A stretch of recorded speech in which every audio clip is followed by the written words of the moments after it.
기침이 나올 것 같아서 그냥 그 마스크를 쓰고 하겠습니다.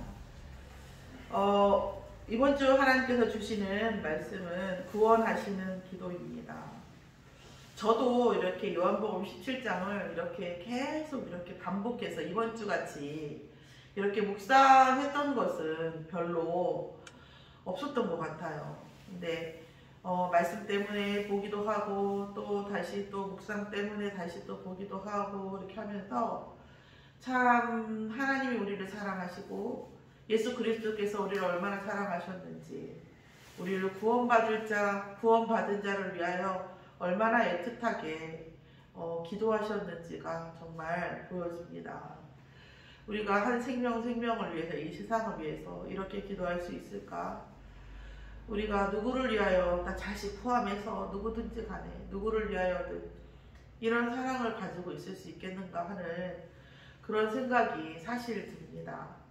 오늘 그 사람의 착각이라고 지난 주일날 이렇게 말씀을 드렸는데 제가 요즘 질문하는 이런 부분들은 그러니까 사울과 다윗과 같은 내용이죠. 사실은 사울이 분명히 하나님의 택함을 입었고 또 사울이 분명히 하나님의 자녀였는데 하나님을 믿는 자였는데 또 하나님의 은혜가 끊어짐으로 말미암아 또 이렇게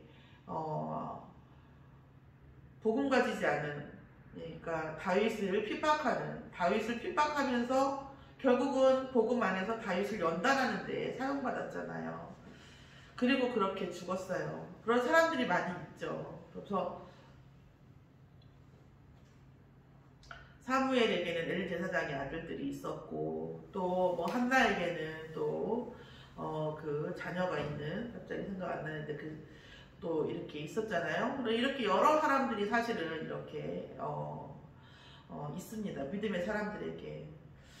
오늘 그 불신자들의 착각도 있지만 저는 구원받은 자의 착각도 사실은 있는 것 같아요.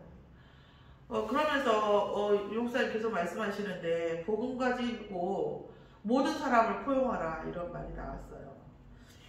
오늘 저희 총문회 지난주에 총동문 그 강톡에 뭔 얘기가 나왔냐면 이거 하트죠. 소나트. 이게 소나트 아시죠? 소나트가 이렇게 하트 모양 하는 거 이게 사단의 표시니까 하지 마라 뭐 이런 얘기 나왔어요. 그러니까 이제 어떤 목사님께서 그러면 이게 어떻게 사단의 마크냐 이렇게 얘기하면서 그럼 우리가 결국은 뭐 불신자가 만든 제품도 사지 말고 자동차 부품의 많은 부분에 통일교 그런 회사에서 나오는 게 있는데 그런 것도 하지 말아야 되는 거 아니냐 이렇게 얘기하면서 복음 안에서 진짜 이 복음 운동 안에서 진짜 중요한 것은 다락방의 안에서 성적인 타락 또 뭐랄까 그런 주초 문제 이런 것들이 있다. 지금 우리가 그런 문제 때문에 다락방 떠나는 경우도 너무 많고 이런 문제를 봐야지 지금 뭐 소나트 이런 걸 가지고 얘기할 때가 아니다 뭐 이런 얘기가 나왔었어요.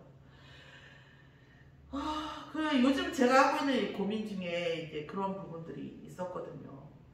복음을 누린다는 것이 무엇인지 복음을 누린다는 것을 내가 잘못하고 복음 안에 있지 못하고 말씀 붙잡지 못하는 이런 것들이 괜찮겠지 이렇게 복음을 누리는 경우가 너무 많다라는 거예요. 사실은 그러면 뭐 나를 닦아세우고 맨날 막 그냥 잘하려고 그러고 막 이렇게 해야 된다는 말이냐 그런 말씀은 아니지만 그 본질은 분명히 다르다는 거죠. 하나님은 전능하시고 모든 걸 아시는 분이시죠.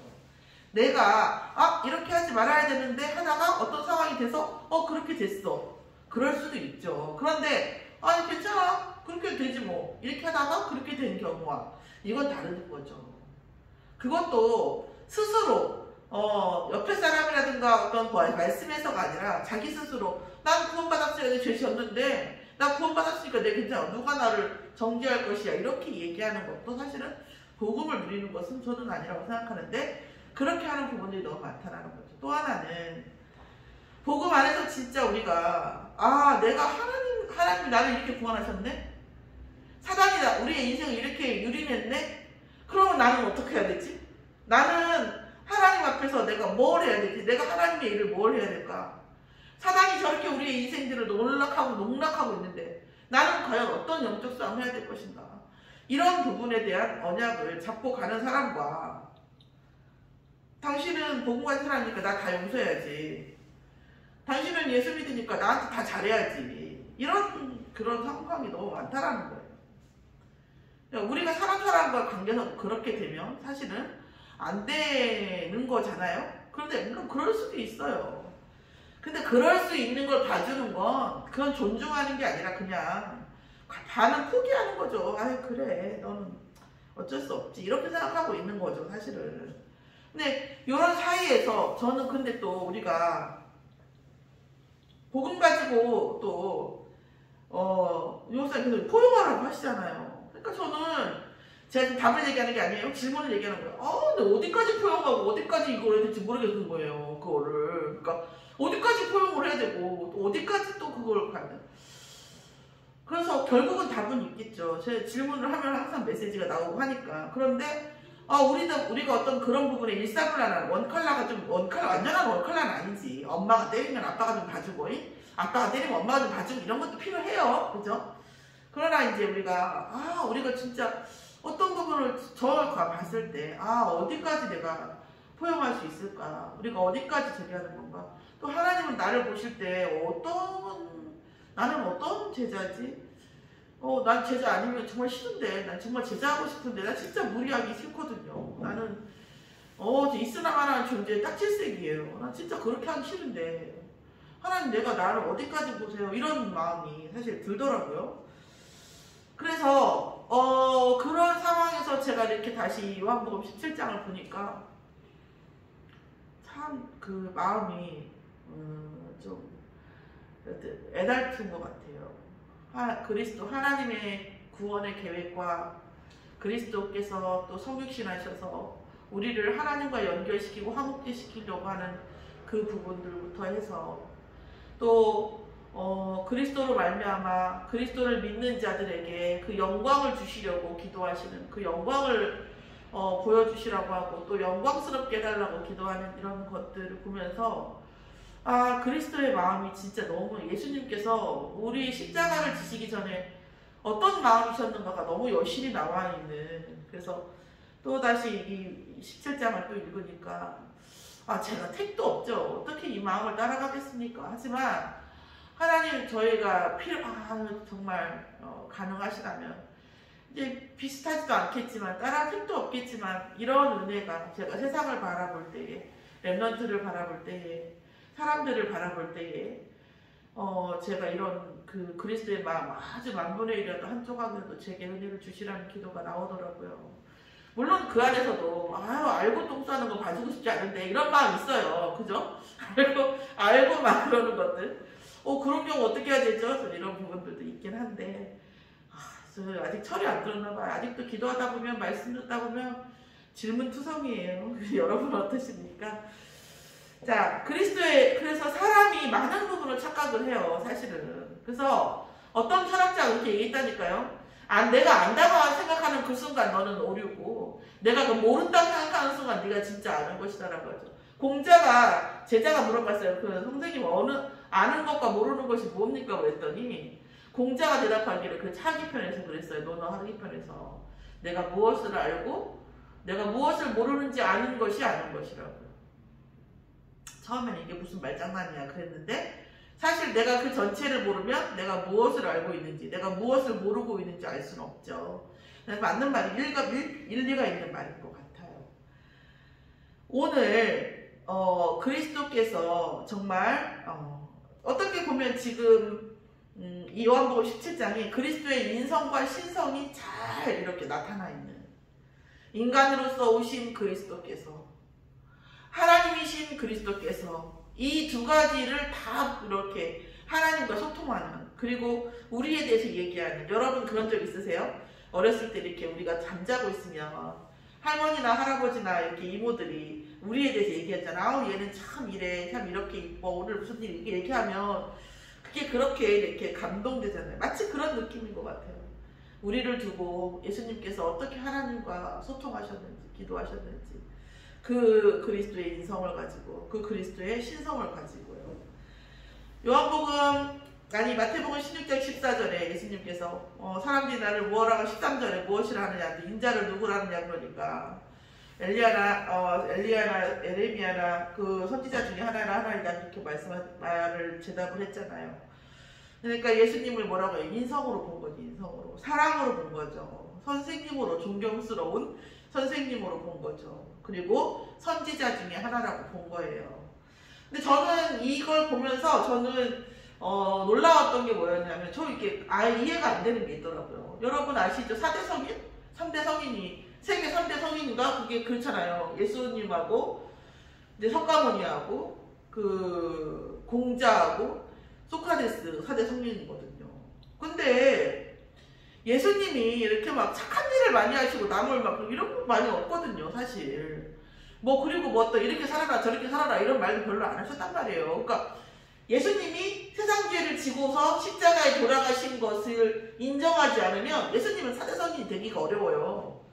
별로 한 일이 없어. 그냥 이렇게 불신자로서 입장을 봤을 때 막 나라를 구하거나 엄청 대단한 저기를 하거나 철학을 덕후하거나 이렇게 했는데 그런 적이 없거든요. 그러니까 저는 오히려 불신자가 4대 성인으로 예수님을 인정했을 때에 예수님께서 세상 죄를 다 안고 지고 십자가에 돌아가신 것을 인정하는 거라는 거죠, 사실은. 인정하지 않으면 4대 성인이 될 수가 없는 거예요, 사실은. 그러니까 그런데 또 그걸 인정하면 하나님이라는 걸 인정해야 되거든요. 예수님이 인간인데, 인간이라면 세상 죄를 내가 인간이에요. 아버지도 있고 엄마도 있어. 근데 내가 갑자기 십자가에 내가 세상 죄를 다 지고 십자가에 죽겠어 라고 얘기하면 얼마나 웃기는 말이에요, 그게. 그쵸? 그렇잖아요. 하나님이신 예수님이 굳이 인간으로 오셔서 세상 죄를 지고 십자가를 지고 내 이름으로 말미암아 너희가 하나님과 화목해 되리라는 이 논리가 성립하지 않으면 예수님이 십자가에 져서 세상 죄를 다 감당했다라는 그 말을 하는 것이 의미가 없는 말이라는 거예요. 이 사람이라고 하면 사람이 무슨 권리로 세상 사람들의 죄를 지고 십자가에 죽냐고요. 그렇죠? 그럼 이 자체의 말을 인정한다는 것은 하나님이시라는 것을 인정할 수밖에 없는 거거든요. 그렇죠? 그럼에도 불구하고 많은 이단이라든가 많은 사람들이 예수님이 사람이지 않냐라고 얘기를 해요. 예수님이 사람이면 이분이 십자가에 못 박혀서 돌아가신 것이 과대망상증 환자예요. 인간이라고 하면, 예수님이 인간이라고 하면 무슨 권리로 십자가에 돌아가시냐고, 누가 그렇잖아요. 그렇죠? 그러니까 저는 제가 철학과 도량이 약해서 그런 걸 이거 생각할수록 묵상을 할수록 모순인데? 모순이잖아요. 너무나 모순이잖아요. 그쵸? 그러면서 세상 죄를 다 감당했기 때문에 4대 성인이래요. 이런 모순 속에서 자기들의 그런 모순 속에서 모순적인 얘기를 하면서 이제 예수님의 인성을 얘기하는 거예요. 그러면서 사람으로, 선생으로, 선지자 중에 하나로 예수님의 인성을 본 거죠. 그런데 이 예수님의 인간으로서의 예수님을 완전히 반박하는 말이 또 뭐예요? 17장 5절에 나오잖아요. 창세 전부터 하나님과 영광을 함께 하셨다 이렇게 나오시잖아요. 아버지와 창세 전에 내가 아버지와 함께 하셔도 영화로서 지금도 아버지와 함께 나를 영화롭게 하옵소서 그러시잖아요. 창세 전부터 예수님이 함께 하셨고 창세 전부터 하나님과 본체이자 분체이셨다는 거예요. 그러면서 뭐라고 해서 2절에 만민을 다스리는 권세를 예수님께 주셨다는 거죠. 또 그리고 뭐예요? 세상에 속한 분이 아니시라는 거예요. 세상에 속한 분이 아니시기 때문에 예수님이 십자가에서 모든 죄를 담당하셨다는 말이 성립하는 거예요. 세상에 속한 사람이면 무슨 권리로 그렇게 그걸 감당하냐고요. 누가 그걸 인정해 주냐고요. 아니라는 거죠. 세상에 속하지 않으신 거죠. 그리고 나서 우리에게 뭐라고 했냐면 그리스도의 이름 안에서 악에 빠지지 않게 해달라. 그러니까 왜 그래요? 악이 가인에게 하나님 그러셨잖아요. 죄가 너를 원하나 너는 죄를 다스릴 것이니라 했는데 다스리지 못했죠. 죄에 원하는 것을 받아들였죠. 가인이. 그죠?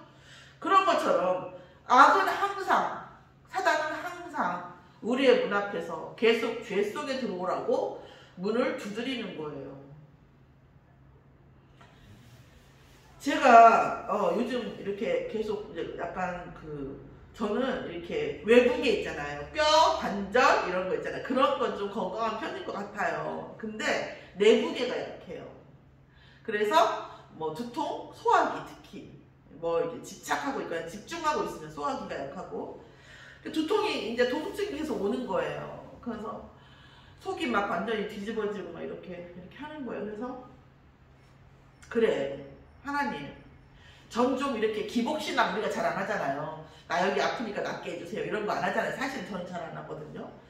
근데 하나님 이 문제 내가 지금 이 아픈 이 문제에 역사해 주시는 것도 그리스도시잖아요. 내가 이 문제에 안 아프기 위해서 그리스도를 믿는 건 아니에요. 그러나 이 문제에 역사해 주세요. 내가 이렇게 끌려가야 돼요. 이런 기도가 되더라고요. 그러면서 아니 이 문제에서 역사하셔서 이 문제를 내가 그리스도한테 맡기고 이 그리스도에 맡긴 이 문제가 증거가 와야 내가 예수가 그리스도라고 얘기할 수 있지. 물론 이걸 자랑하고 다니진 않겠지만 이것도 중요한 것 같다. 그러나 이것 때문에 내가 예수 그리스도의 이름을 유용하지는 않겠지만 하나님 원하시면 저를 낫게 해주시라고. 주님께서 원하시는 어떤 계획이 있다면 할 수 없죠. 그대로 가야지. 그러나 이 낫게 해주시는 것, 제가 이 그리스도의 이름 안에서 이 낫는 것을 체험하게 해주시려면 낫게 해주시라고. 사실은 이런 부분들이 기도가 되더라고요. 그러면서 제가 왜 그랬냐면, 왜 그런 배짱이랄까 그런 기도가 됐냐면 이 17장을 묵상하면서 아 예수님 나 진짜 엄청 사랑했네 이런 마음이 사실 들었어요. 그러니까 아이들도 그렇거든요. 왜 권사님이나 장로님한테는 엄청 잘 보죠. 어떤 사람한테 정말 곁도 안 내죠. 유주가. 왜 그래요? 저 사람이 나를 사랑하고 저 사람이 날 이뻐한다는 확신이, 이뻐할 거라는 확신이, 이게 없으면 안 나아가는 거거든요. 사실은 유주의 어린아이들은 다 그렇죠. 내가 너를 받아들일 거고 내가 너를 사랑할 거고 내가 너를 봐줄 거다. 그리고 난 널 돌보는 게 힘들지가 않고 나의 행복이다. 이런 것들이 전달이 되면 아이들은 되게 편안해지거든요. 왜냐하면 본인이 미숙하다는 걸 다 본인들도 알기 때문에 나의 이 미숙함을 받아줄 수 있는 사람이냐 아니냐를 본다는 거거든요. 근데 내가 이게 어떻게 보면 저도 아까 그 기도가 되게 미숙한 기도거든요. 어떻게 보면 어린아이와 같이 철없는. 근데 17장을 묵상하면서 아 예수님이 진짜 나 사랑하시네. 그죠? 우리를 정말 사랑하시네. 그러니까 그 기도가 저도 모르게 된 거예요. 사실은. 근데 그러면서 저도 이렇게 아프고 또 혹은 이제 몸살기가 오고 막 전기가 통하잖아요. 오르락 내리락 하잖아요.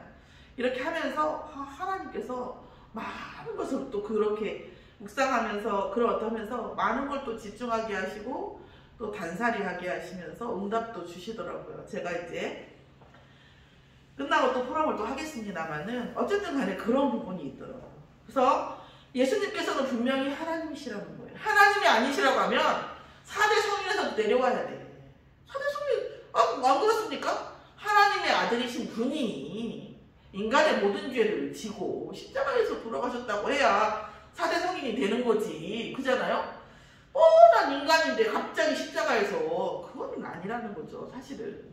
이런 부분. 그래서 예수 그리스도의 신성이라는 것은 결국은 인정될 수밖에 없는 게 사실은 그 논리이고, 또한 이 17장의 말씀을 보면서 하나님으로서 하나님의 본체이시며 분체이시면서 너무나 겸손하게 너무나 우리를 사랑하시는 기도를 하신 거죠. 그 중에 하나가 뭐냐면 악에 빠지지 않게.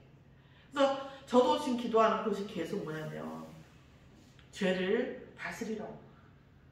죄가 네 문 앞에 있으나 죄를 다스리라고 하나님께서 가인에게 말씀하신 거죠. 또 목사로서 죄종으로서 그러면 그래서 제가 물어봐요. 저도 하나님 제가 죄 중에 있는 건 뭡니까? 먹는 거 좋아하는 것도 죄인가? 뭐 이런 생각도 들고. 근데 말을 많이 하는데 저는 이렇게 한 타임 끝나면 뭘 먹어줘야 돼요. 너무 기억이 뚝뚝 떨어져요.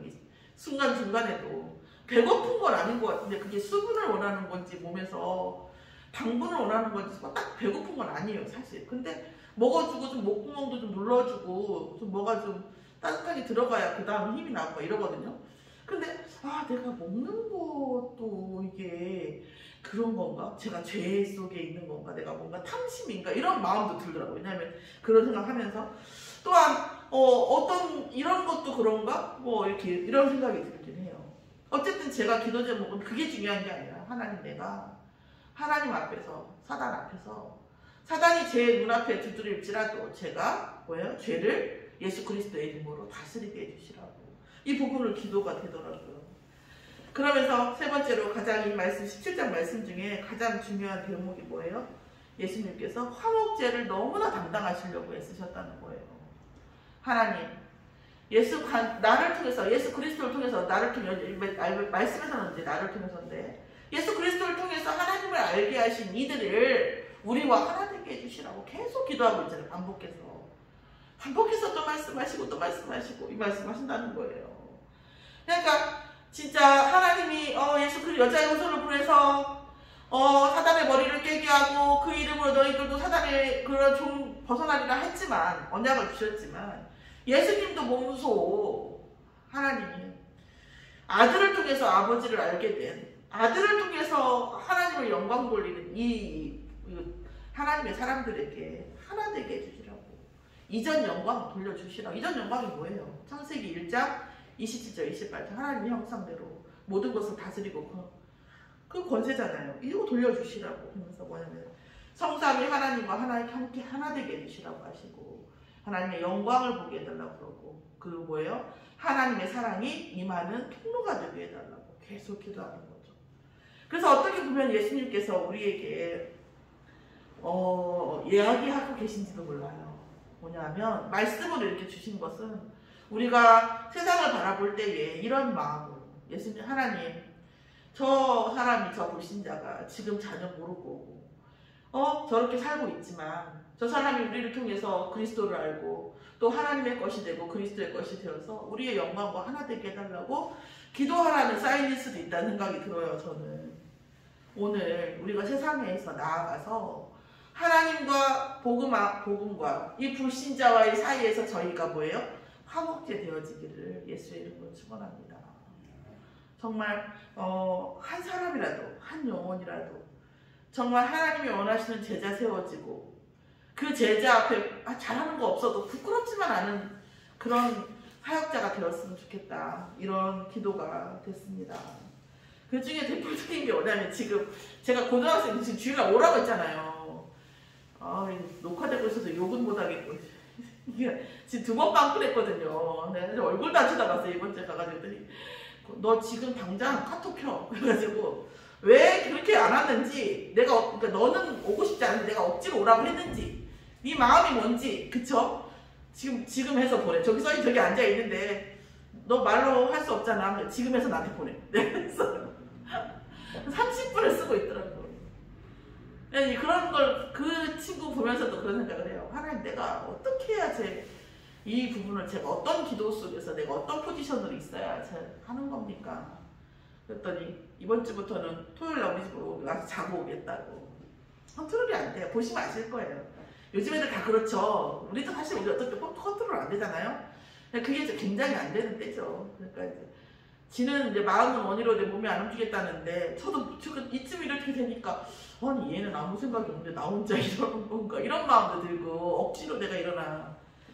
그래서 이제 카톡 보내라고 하고 이번 주에 그러면 토요일부터는 우리 집에서 아시다시피 우리 권사님 느끼시겠지만 그럼 제가 정말 타임이 없어요. 쉬는 타임이 잠깐도 이제 없는 거예요. 이제 토요일 끝나고 내릴 거면 주일 예배 준비도 해야 되는데 걔도 있고 그죠? 막 이렇게 또 완전히 그렇게 되는 거죠. 그러니까 솔직히 좀 피하고 싶게 됐나 봐요. 저도 그랬는데 안 되는 거예요. 그래서 기도해 주시고요. 진짜 완전히 그 친구 같은 경우는 정말 0부터 제로부터 기도 교회를 다니긴 했습니다만 극도로 내성적인 스타일이고 이렇게 한데 하나님께서 정말 렘넌트 사역의 시작점으로 또 보내주시기를 계속 기도하면서 인도를 받고 있는데 어쨌든 그 친구가 이제 또 우리 교회 그런 뭐랄까 지금 어플도 만들어야 되고 홈페이지도 만들어야 되고 할 일이 많이 있거든요. 사실 우리 교회가. 근데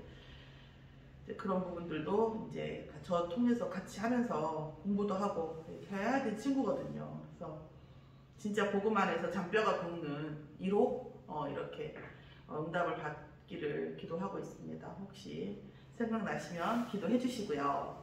그래서 우리가 예수 그리스도를 알고 믿는 것을 우리가 어떻게 정리하고 우리가 어떻게 누리고 또 어떻게 전달할 것인가, 이런 부분에 대한 정리를 해볼게요. 그러면 뭐하십니까? 하나님이 신대, 길어서 안 썼어요. 그러나 이거 하나님이 신대라는 것이 정리가 안 되고, 저는 여러분 어떠세요? 모순이라니까? 하나님이시 아니라면 이 말을 하는 것 자체가 모순이에요. 하나님이 아니시라고 하면 사대성인은커녕 과대망상증 환자여야 돼요. 그잖아요. 하나님이 신대, 사람을 구원하기 위하여 사람으로 오신 그분. 또 뭐예요? 영원한, 영의 세계는 영원하잖아요. 영원한 영의 세계를 우리가 정복하는, 그 세계에 접근하는, 그 세계의 응답 속으로 들어가는 열쇠, 그것이 뭐예요? 예수 그리스도를 아는 것이잖아요. 예수 그리스도를 모르면요 정복될 수가 없잖아요. 그래서 정복당하잖아요. 정복당한지도 모르고 정복당하잖아요. 완전히 컨트롤 받잖아요. 그것을 역전시킬 수 있는 유일한 이름, 예수가 그리스도시다는 거죠. 하나님의 완전한 사랑의 실현이 임하는 것입니다. 오늘 17장에서 봤듯이 하나님이 우리를 얼마나 사랑하셨는데 그 완전한 사랑과 영광과 원네스, 임마누엘, 이것을 뭐예요? 실현하시는 그 이름이 누구예요? 예수 그리스도십니다. 그래서 마태복음 28장 18절에 하늘과 땅의 모든 권세를 가지신 분이라는 거예요. 그래서 모든 문제는 누가 주는 건데? 사단이 주는 건데, 당연히 그 사단을 꺾을 유일한 왕 되신 예수 그리스도가 뭐예요? 그 사단을 꺾기 때문에 모든 문제 해결자인 거죠. 그 모든 문제 해결자라는 것은 어떤 전제가 와야 되냐면, 모든 문제는 누구한테서 온다? 사단한테서 온다. 그런데 예수 그리스도께서 그 사단의 권세를 꺾는 분이니까 해결자인 거예요. 그 모든 문제는 누구한테서 온다? 남편한테서, 아내한테서, 자식한테서, 돈한테서, 세상한테서 오는 게 아니라 사단한테서 온다라는 정리가 돼 있어야 되는 거예요. 그래야 모든 문제 해결자라는 말씀이, 이 말이 완전히 인격적으로 이해가 될 수밖에 없습니다. 오늘 인간으로 오신 예수 그리스도, 하나님이신 예수 그리스도, 하나님과 우리를 화목케 하시고 원네스 되게 하시는 예수 그리스도, 이 그리스도가 우리에게 물론 알고 계시죠. 어찌 모르시겠습니까? 그러나 또 더 깊이 묵상되어지고 더 깊이 누려짐으로 우리의 영적 배경, 천국 배경이 더 깊어지고, 또한 우리의 현장 영적 장악력이 더 깊어져서 우리가 나를 살리고 가문을 살리고 세상 살리는데 부족함이 없는 응답을 받는 저와 여러분이 되어지기를 예수의 이름으로 축원합니다. 하나님 감사를 드립니다. 오늘 이번 주에 요한복음 17장의 말씀, 예수 그리스도께서 우리를 구원하시고 예수 그리스도와 하나님의 모든 영광 속에 우리를 구원받은 자를 함께 하려고 하시는 그 기도 속에, 그 누림 속에 있게 하심을 감사드립니다. 예수가 그리스도시며 살아계신 하나님의 아들이시니 더 깊이, 더 넓게, 더 많이 누려지는 우리의 삶이 되어져서 우리의 영적 배경을 통해서 세상을 살리고 가문을 살리고 나를 살리고, 또한 나를 살리고 가문을 살리고 세상을 살릴 수 있는 우리의 인생의 기록이 되어질 수 있도록, 그리하여 천국 가서 하나님을 배울 때에 정말 하나님의 마음에 기쁘게 하는 그런 면류관을 받는 자로 설 수 있도록 역사하여 주시옵소서. 참된 제자훈련, 참된 렘넌트 운동을 할 수 있도록 저희들의 마음과 생각과 모든 시스템에 응답하여 주시옵소서. 감사드리며 예수 그리스도의 이름으로 기도드렸사옵나이다. 아멘.